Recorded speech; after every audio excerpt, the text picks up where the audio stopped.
All right, we are back again.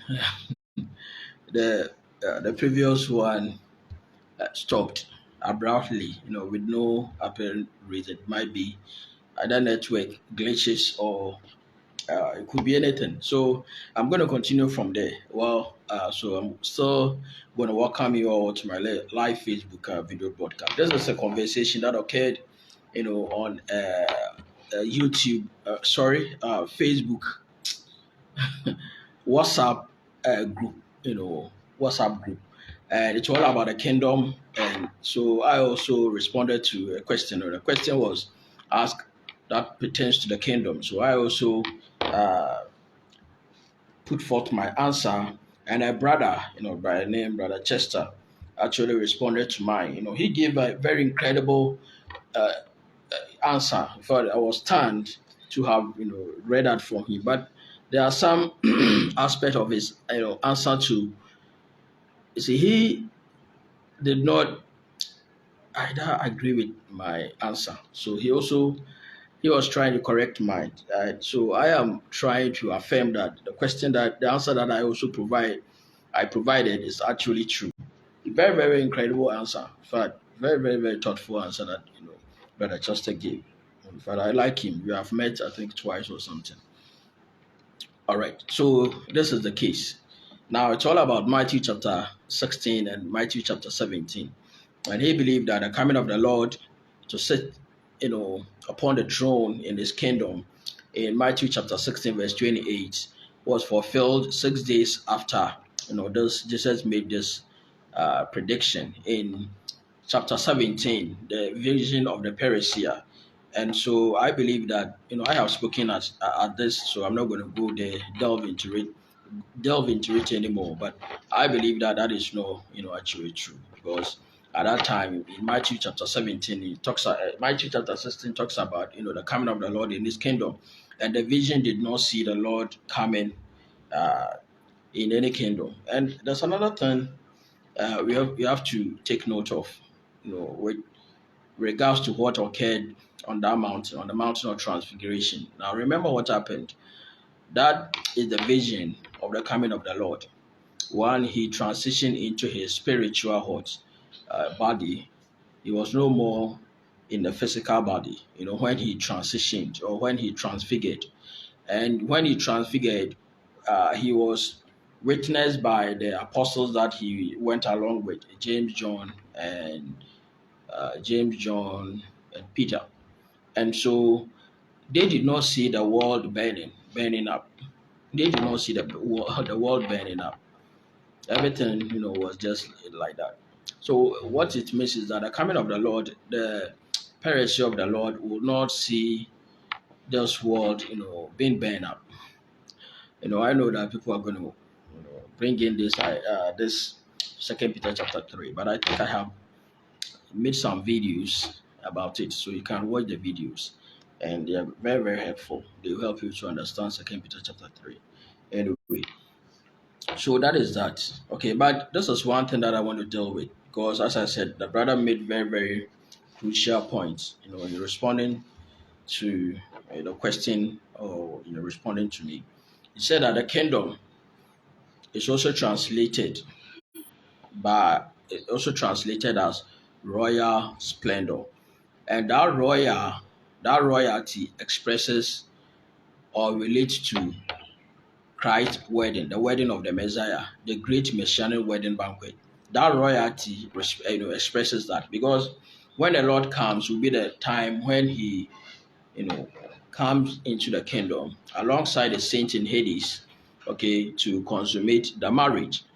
You understand? So Abraham and co, while they were in Hades, they were looking for the time of the arrival of the kingdom, whereby the Lord will receive them into the kingdom to consummate the marriage.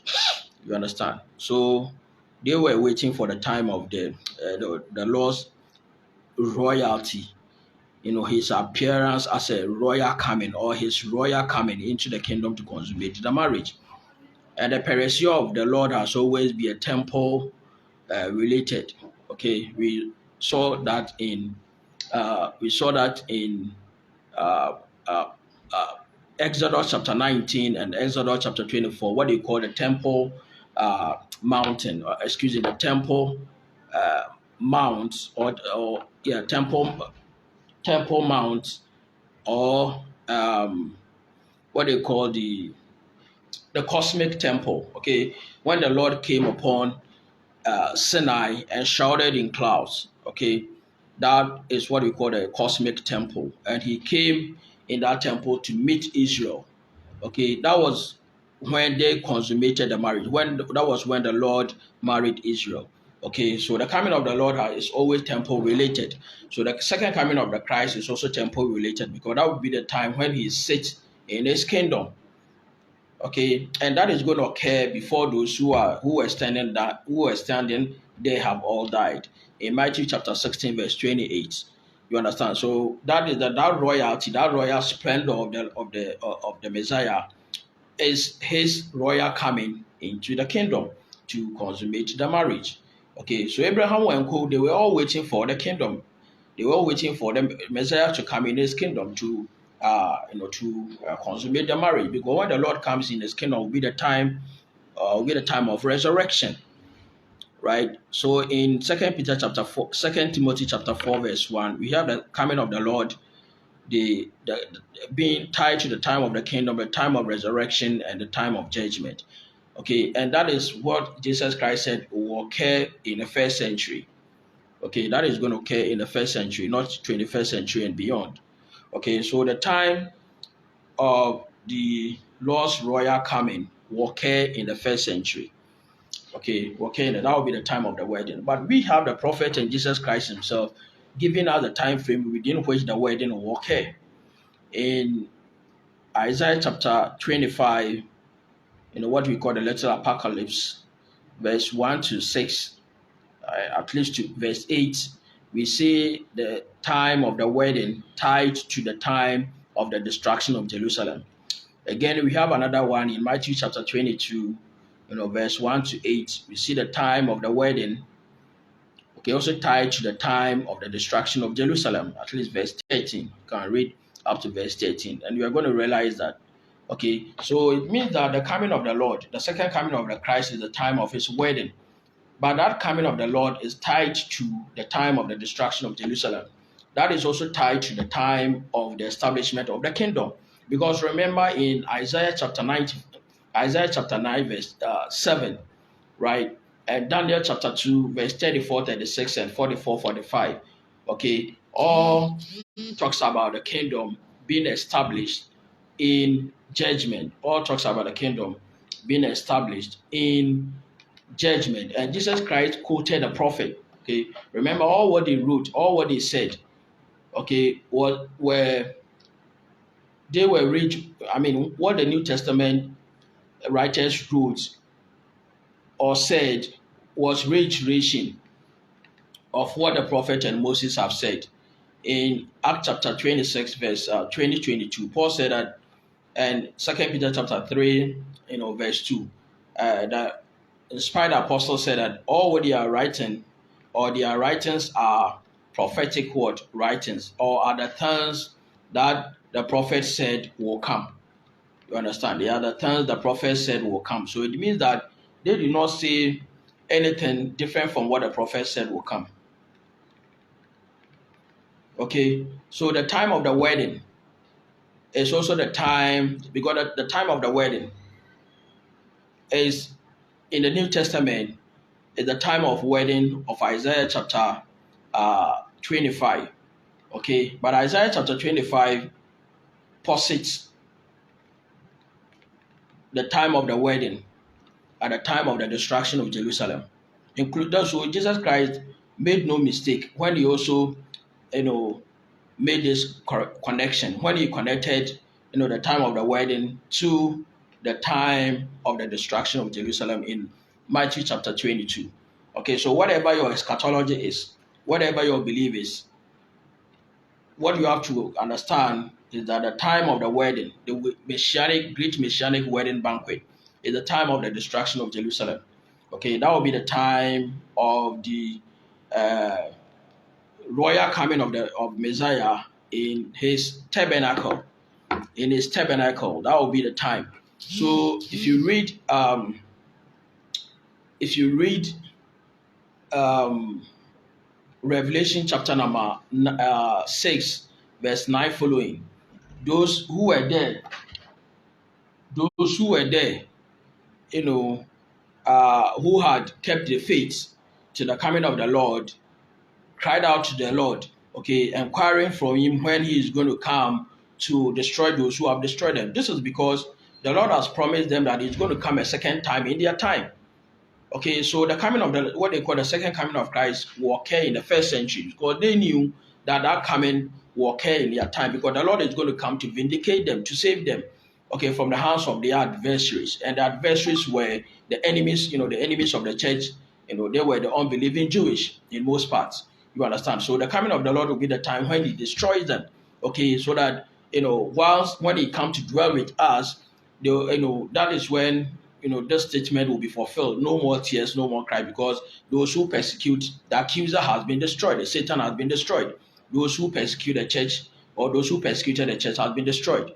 And so that destruction will occur in that AD 70 judgment because those who were of the law, okay, those who were of the law were those who were persecuting those of the spirit or those of the gospel.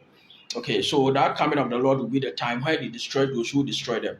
That is why he said that vengeance is mine. So it is up to God, Christ, to avenge for their blood and to vindicate them. So those who were below the altar of God, that is paradise, in Revelation chapter number 6, verse 9 following, made this passionate appeal to the Lord, inquiring from him, you promise us to come a little while. You are not going to keep long. A little while you are going to come. Okay, you are going to come before we have all died. So what is keeping you long? What is keeping you long? Okay, so that was their inquiry. That is what they inquired from the Lord. But remember, that was at the opening of the fifth seal. The seals are 7.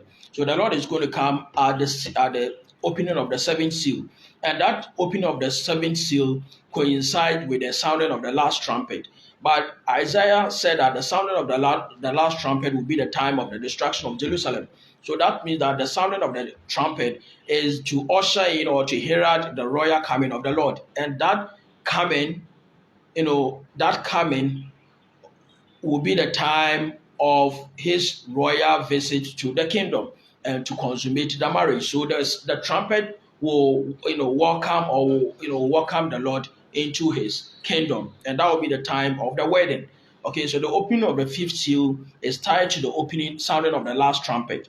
Okay, but the sounding of the last trumpet, according to Isaiah chapter 27, verse 10 to 13, will be the time of the destruction of Jerusalem. And the time of the destruction of the Jerusalem will be the time of the consummation of the establishment, fully grown, of the kingdom. Okay, Isaiah chapter 9, verse 7, and Daniel chapter 2, verse 34 following, and Luke chapter 21, verse 31, within the context of the fall of Jerusalem. Okay, that will be the time of the coming of the kingdom, the establishment of the kingdom, the time of the coming of the Messiah, and the time of the wedding, the time of the messianic wedding, the royal splendor. That is where the Lord expresses his royal splendor. You understand? So those who were there, who cried out to the Lord, inquiring from him when he's going to avenge for their blood, they were, told to do this. They were told to do this. This is what they were told to do. It says that they cried out to the Lord, and they were finding out when. In fact, I am using this Bible on the phone, so and the phone is just stubborn, so I have to. Sometimes some of these pops up, comes. Okay, so in Revelation chapter number 6, let's see what we have there. So Brother Chester is correct when he said the kingdom is also translated as royal splendor. That is the royal coming of the Messiah into his kingdom to marry the church. And it says that there are some standing here who shall not see me, who shall not taste that till they see my royal coming into the kingdom. So in Revelation chapter number 6, let's read what we have there. And let's start at verse 9. As I said, the opening of the 5th seal. So the time as we said that when he opened the 5th seal, I saw the altar of the souls of those who have been slain for the word of God and for the testimony which they held. So this were the, remember, they were told that the tribulation is going to come upon them. And so they were aware that, in First Thessalonians chapter 3, verse 1 to 3, Paul told them that you yourself knew that you were appointed to suffer. Okay. And in First Peter chapter 5, okay, First Peter chapter 5, uh, Peter said that we are in this tribulation, and Revelation chapter 1, verse 9, John said that they are in this tribulation. In Acts chapter 14, verse 26, right? Is it 24 or 26? Paul said that with many tribulation, we must enter into the kingdom of the Lord. That entering will be the time of the presentation of the bride to the husband, okay, to consummate the marriage. Okay, so all the tribulation was running its course from or within the first century time frame. And this tribulation were that which were prophesied by Daniel and Jeremiah chapter 30, verse 6 to 7, and Daniel chapter 12, verse 1. Okay, and it says that this, and Jesus quoted the prophet and posited this time of tribulation within the context of the fall of Jerusalem in Matthew chapter 24, verse 21. And it said that this tribulation has no rival. Okay, so all the first century Christians they were saying that they were in this tribulation, and so they were told that indeed they are going to suffer. If you read Revelation chapter 2, verse 10, that the Satan is going to imprison you guys and is going to even kill you. Continue and remain faithful to the end, and I will give you that crown of righteousness. And I'm going to give you that reward. Remember, the time when the Lord comes in His kingdom will be the time when He reward everyone according to His work. Matthew chapter 16, verse 27 and verse 28. Okay, so that will be the time. Okay, that will be the time of this reward for those who will continue in the faith till the end. You understand? Because that was the time of the apostasy. A lot of people apostatized as a result of increase of wickedness. A lot of people apostatized. And Jesus Christ told them, whoever wishes to save his life will lose his life when I appears. Okay, and who loses his life, his or her life, for my sake will find it when I also, appear in glory. So I believe that is Matthew chapter 10, verse 39, something like that. Okay, so these people who were below the altar of God, these were those who were in paradise, who had a promise of final eventual relief when the Lord will come in their time. So they had lived, in this hope, yet it did not occur. Okay, so they cried out to the Lord, when are you going to come to vindicate us and destroy those who have killed us? Okay, so this is what was happening. Remember, this was at the opening of the fifth seal. So in verse 9, or in verse 10, it says that, and they cried out a loud voice, saying, how long, O Lord, holy and true, until you judge and avenge our blood on those who dwell on the earth? Now remember, this judgment was already near in the first century. In James chapter 5, verse 8 and verse 9, the judge stands at the door. The axe is already at the it's already at the root. So it means that the time of the coming of the Messiah to execute this judgment was already near and imminent in the first century. Okay, so when are you going to carry out this judgment? Okay, for our vindication. Now let's listen to the answer. Then it says that until you judge and avenge our blood on those who dwell on earth. So the earth here is the land of Palestine, or the family, the tribe. Now verse 11, then a white robe was given to each of them. Now this is the robe of royalty. This is the robe of royalty. It means that they are preparing for the wedding. They were preparing to welcome their Messiah to them, to marry them. So this is the royal robe. This is the royal robe of Matthew chapter 16, verse 28. The kingdom is the kingdom clothing, or what we call the tabernacle clothing. They have to appear before the Messiah during the time of his wedding, wearing this royal wedding garment. So this is the tabernacle clothing, what they were given, okay, in order to prepare towards the coming of the Messiah to them. So it is the royal coming. It is the royal robe that was given to them. However, let's listen to what is after that, because this is the opening of the fifth seal, not the seventh seal. Okay, so that corresponds with the sounding of the fifth trumpet. but we are waiting for the time of the sounding of the seventh trumpet that will consummate everything. But that sounding of the seventh trumpet, according to Isaiah 27, verse 10 to 13, will be in connection with the destruction of Jerusalem. So that will be the time of the coming of the Messiah in his kingdom to consummate the marriage. So it says that, and those who dwell on it, then a white robe was given to each of them, and it was said to them that they should rest a little while longer. So it means that the time of the coming of the Lord was a little while longer. Remember in Hebrew chapter 10, verse 36, 37, a little while he who is coming will come and will not tarry. So they will not tarry. So the coming of the Lord was near in the first century. Okay, he is coming and he will not tarry. Again, in John chapter 16, John chapter 14, also the wedding of the Messiah text, John chapter 14, the going of the Lord to the Father's house, a Jewish marriage customary language. Okay, so he was going to the Father's house to prepare himself for the bride. Okay, and when was that going to occur? In a little while. John chapter 14, verse 19. And in John chapter 16, verse 16, we also see the Lord saying that a little while you will not see me, you the apostles will not see me. In a little while you apostles will see me, because I go to the Father. So at least the going to the Father, okay, and the coming to them again is what we call the little while. And that absence and the time of his coming was that coming alongside the judgment of AD 70 upon Israel. Okay, that was the time of the wedding. So these people were told to wait a little while longer until their fellow brethren who ought to be killed like them have been completed. So this is history. This is something that has come and gone. It is not something that is going to come. Okay, so to think that that is why Matthew chapter 16, verse 28, Jesus Christ said that there are some standing here who shall not taste death till they see me a second time. They see my second coming in my kingdom. You understand? So now let me clear this. Many people believe that when the Lord comes will be the time when he comes for the church. That is not the case. He is rather going to come to dwell with us. Ezekiel chapter 37, verse 20 following, John chapter 14, verse 23, and Revelation chapter 21, verse 3. The tabernacle of the Lord is now with us here. That is the kingdom of the Lord. Okay, with us here on earth. So the Lord is going to have his presence or his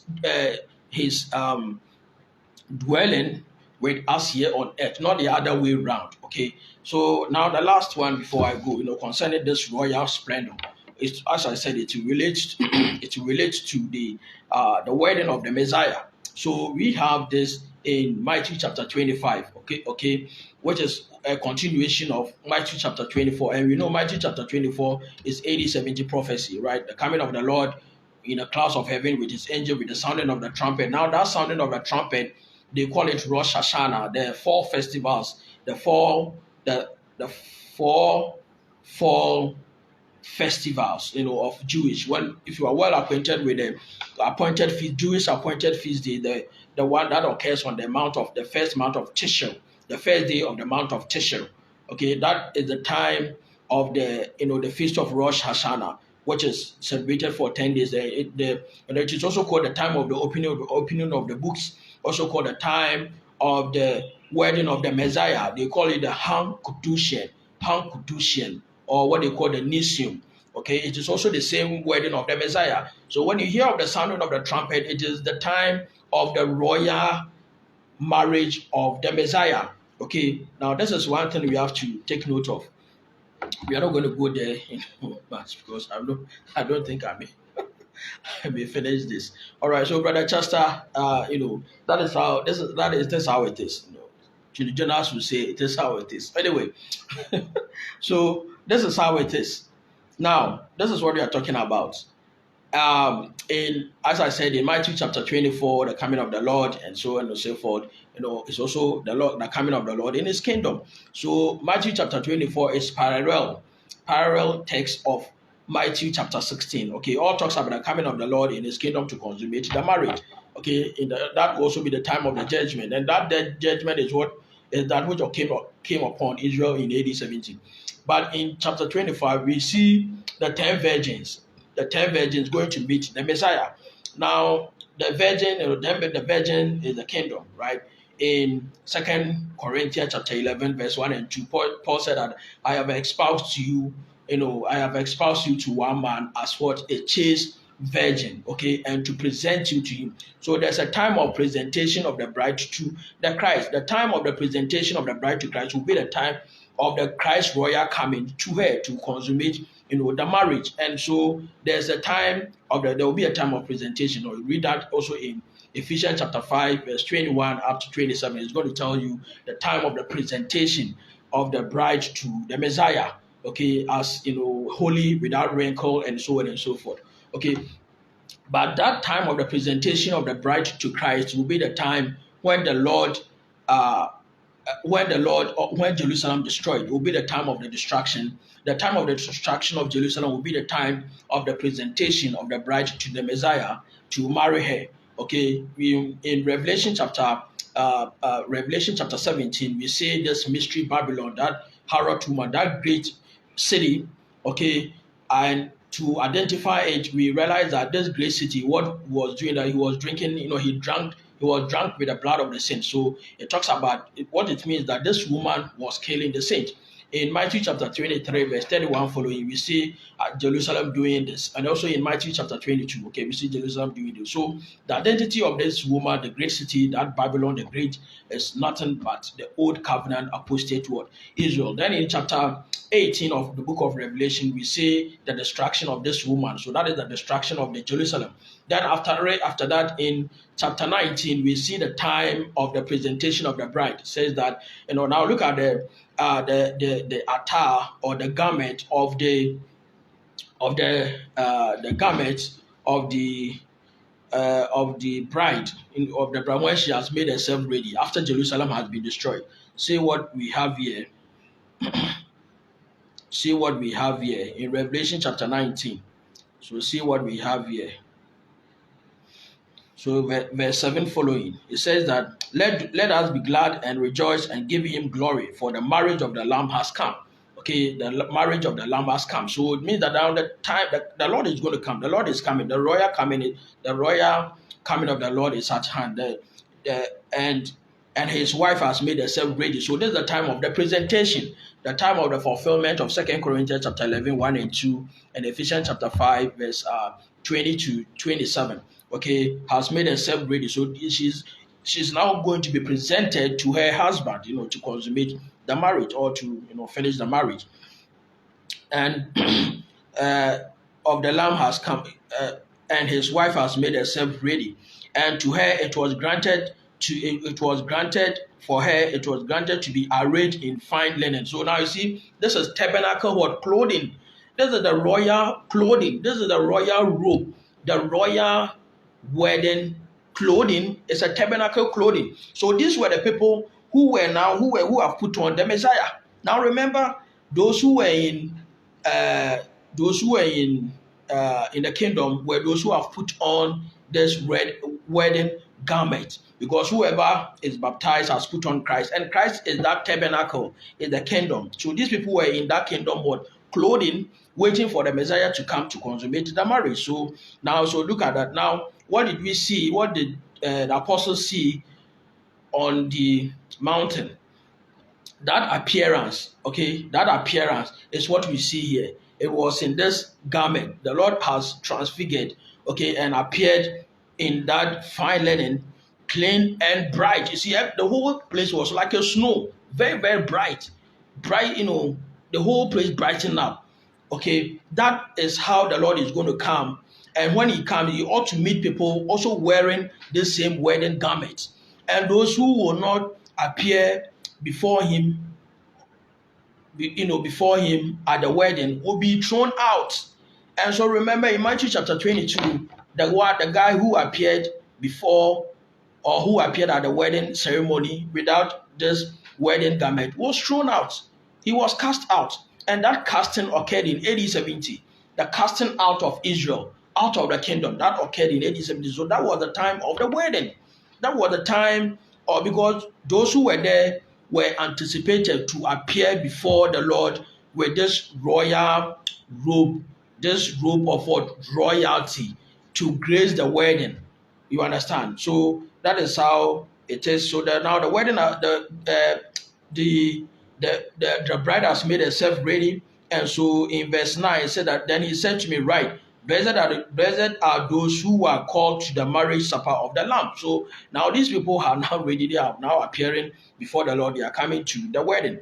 He said, right, are those who are called to the marriage supper of the Lamb. And he said to me, these are the true saying of God. So now the wedding has come after Jerusalem, Babylon has been what? Destroyed. You understand? So that was the royal coming of the Lord to consummate the marriage. There's one thing I wanted to add because this is a bit loaded. Now in Matthew chapter 24, as I was saying, belong to AD 70. It's a continuation of chapter 25. We have these 10 virgins.